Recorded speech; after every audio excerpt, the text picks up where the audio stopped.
नमस्ते। क्या कभी ये सोचा है कि वो सच्ची, हमेशा रहने वाली खुशी आखिर मिलती कहाँ है?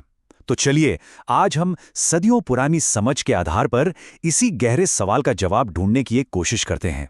ये एक ऐसी खोज होगी जो बाहर नहीं, बल्कि हमारे ही अंदर की दुनिया में हमें ले जाएगी।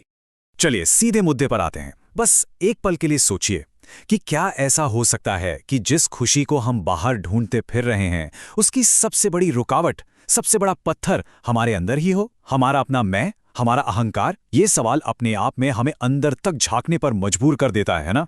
तो इस सफर का जो पहला पड़ाव है, वो है अहंकार के उन महीन जालों को पहचानना जो असल में हमारे दुखों की जड़ हैं।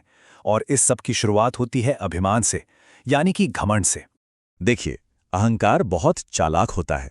वो अक्सर अच्छाई का मुखौटा पहनकर आता है। मतलब कोई इंसान नेक काम तो कर सकता है, लेकिन अगर उस नेकी का अभिमान हो जाए तो वही अच्छाई गुस्से और नफरत की वजह बन जाती है। वो शांति नहीं बल्कि टकराव पैदा करने लगती है। ये कहावत अहंकार में छिपे धोखे को बिल्कुल साफ कर देती है। जब किसी को ये लगने लगता है कि अरे मैं तो कभी गलत हो ही नहीं सकता, असल में वो तभी सबसे बड़ी गलतियों के रास्ते पर चल पड़ता है। ये सोच हमें सच्चाई से कोसों दूर कर देती है। तो यहाँ हमारे सामने दो रास्ते बिल्कुल साफ दिखाई देते हैं। एक तरफ है अहंकार, जो हमें गुस्से, अपमान और एक ऊंची शक्ति से दूरी की तरफ धकेलता है। और दूसरी तरफ है विनम्रता, जो शांति लाती है और हमें हमारी कमियों को स्वीकार करते हुए उस शक्ति पर निर्भर रहना सिखाती है। तो ठीक है, अब आगे बढ़ते हैं और देखते हैं कि इसका हल क्या है। हल है हमारे देखने के नजरिए में एक बहुत बड़ा बदलाव लाना, यानी कि खुद पर निर्भर रहने की आदत छोड़कर एक उच्च शक्ति पर निर्भर होना। इस हल का नाम है ईश्वरीय कृपा।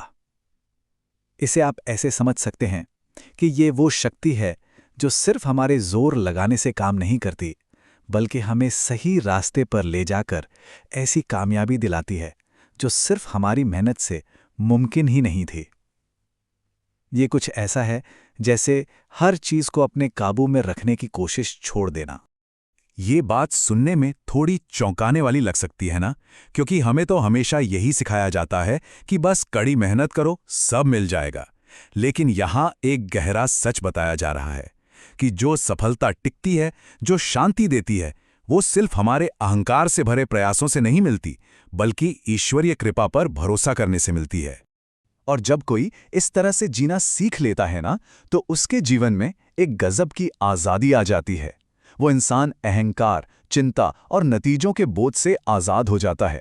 वो बस एक जरिया बन जाता है जो शांति और मजबूती से अपना काम करता है। तो सवाल यह है कि इस सोच को अपनी रोजमर्रा की जिंदगी में कैसे उतारा जाए। चलिए अब ये देखते हैं कि ये नजरिया हमारी अंदरूनी रुकावटों से, जो हमारे दुख का कारण बनती हैं, कैसे छुटकारा दिला सकता है। ये हम सबने कभी ना कभी महसूस किया है, उम्मीदों का टूटना और उससे होने वाला दर्द। पर ऐसा होता क्यों है?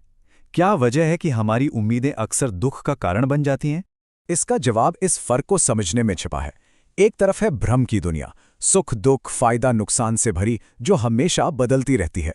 और दूसरी तरफ है असलियत, हमारी सच्ची पहचान, जो ये शरीर या हमारी पर्सनैलिटी नहीं, बल्कि वो शाश्वत आत्मा है जो इन सभी उतार चढ़ावों से परे हमेशा आनंद में रहती है। और ये बात इस कोटेशन में कितनी सही कही गई है।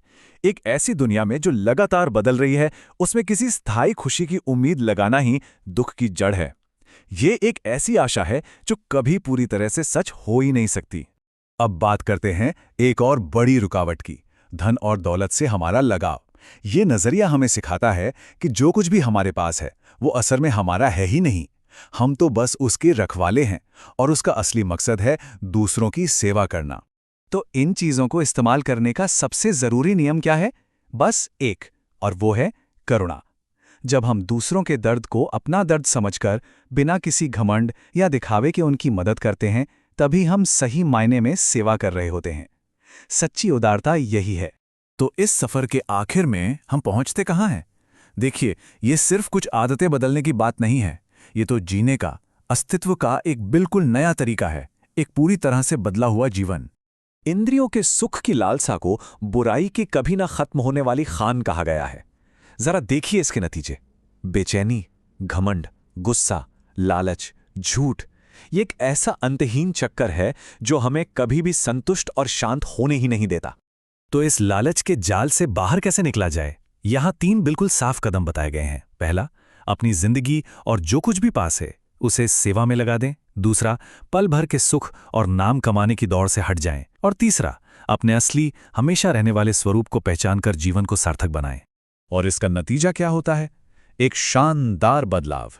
एक दुखी इंसान होने के बजाय व्यक्ति जीवन के इस दिव्य नाटक में एक खुश और निडर कलाकार बन जाता है। वो दुख नहीं भोगता, बल्कि अपने हिस्से का किरदार खुशी खुशी निभाता है। तो आखिर में ये सवाल हम सबके सामने है। जिंदगी एक नाटक की तरह है, तो क्या हम अपनी भूमिका से चिपक कर दुखी होते रहेंगे या फिर इस पूरे खेल में आनंद खोजना सीखेंगे? चुनाव हमारा है।